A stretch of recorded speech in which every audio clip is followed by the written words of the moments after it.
Morning students. 10+1 physics में unit 3 में हम फ्रिक्शन की स्टडी कर रहे हैं। हिंदी में फ्रिक्शन को घर्षण बल कहा जाता है।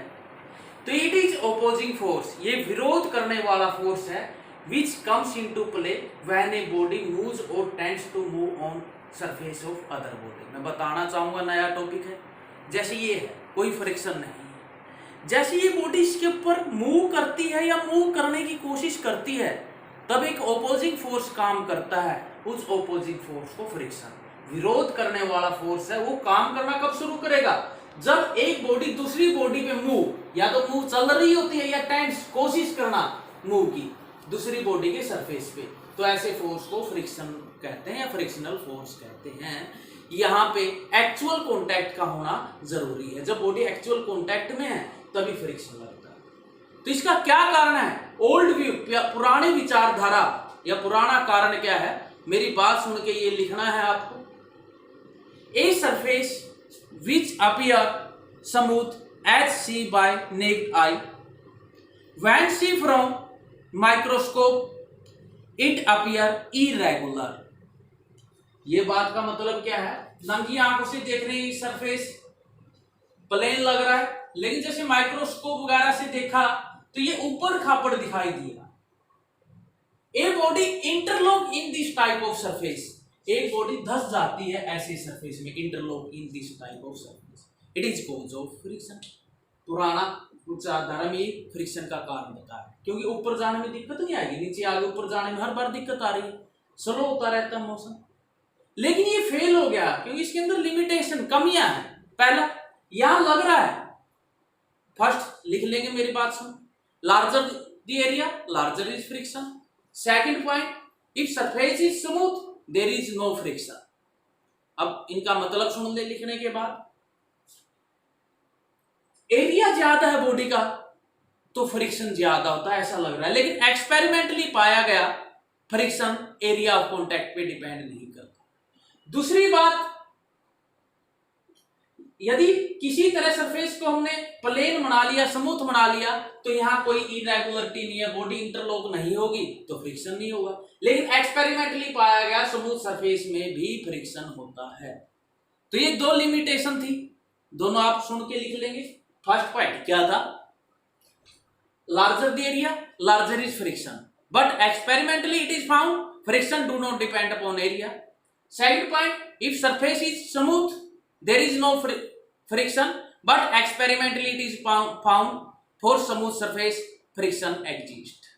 ये चीज आप सुन के लिखें, समझ में आ गई होगी। फिर मॉडर्न व्यू, जो आधुनिक विचारधारा आई, बाद में रीजन आया, उसने कहा फ्रिक्शन का कारण एडहेसिव फोर्स है। सॉरी, हाँ ठीक है, एडहेसिव फोर्स है। एडहेसिव फोर्स क्या? अलग अलग बॉडी के मॉलिक्यूल में जो फोर्स होती है।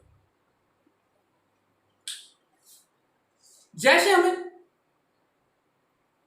लग रहा है ये हाथ पूरा इसके कांटेक्ट में है, तो देखोगे आप ध्यान से अपने हाथ करके, बीच में हमें खाली जगह दिखाई देगी, तो हमें तो लग रहा है पूरा हाथ कांटेक्ट में है, लेकिन एक्चुअल में क्या होता है, इसका बहुत कम हिस्सा कांटेक्ट में होता है। ये रेशो 10⁴ होती है, 10,000 में से केवल एक हिस्सा मात्र कांटेक्ट में होता है। जैसे एक बॉडी है, इसके ऊपर दूसरी बॉडी चल रही है, तो इस बॉडी के मॉलिक्यूल इस बॉडी के मॉलिक्यूल को अपनी तरफ अट्रैक्ट करते हैं, ये फ्रिक्शन का कारण है। दोबारा सुने, according to modern view, cause of friction is adhesive force. When a body moves on surface of other body, molecule of moving body is attract by other body, इसके मोलिक्यूल के द्वारा अट्रैक्ट किए जाते हैं, ये फ्रिक्शन का कारण। यहां पाया गया एरिया ज्यादा, आपने प्रेशर पहले लोअर क्लासेस में पढ़ रखा होगा, एरिया ज्यादा है कांटेक्ट में, तो ठीक है मोलिक्यूल ज्यादा अट्रैक्ट कर रहे हैं, लेकिन प्रेशर कम हो गया, बात तो वही होगी। Larger is area, attraction is large but pressure is less, ये बढ़ गया अट्रैक्शन लेकिन प्रेशर कम, बात तो वही होगी ना, एरिया पे डिपेंड नहीं करता। If surface is smooth there is also attraction, smooth surface है तो भी तो अट्रैक्शन होगी ना, तो ये मॉडर्न व्यू। अब फ्रिक्शन की type, static friction, it is frictional force which exactly counter balance the applied force. ये वो फ्रिक्शनल फोर्स है जो अप्लाइड फोर्स को पूर्ण रूप से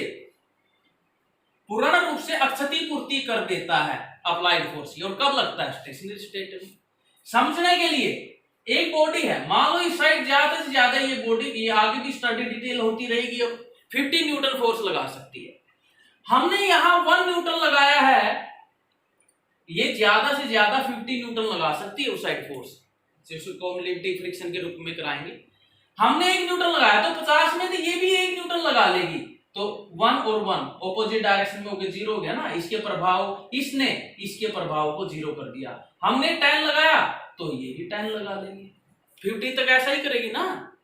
हमने 10 लगाया, इसने भी 10, तो ये स्टेट, इसने इसके प्रभाव को 0 कर दिया।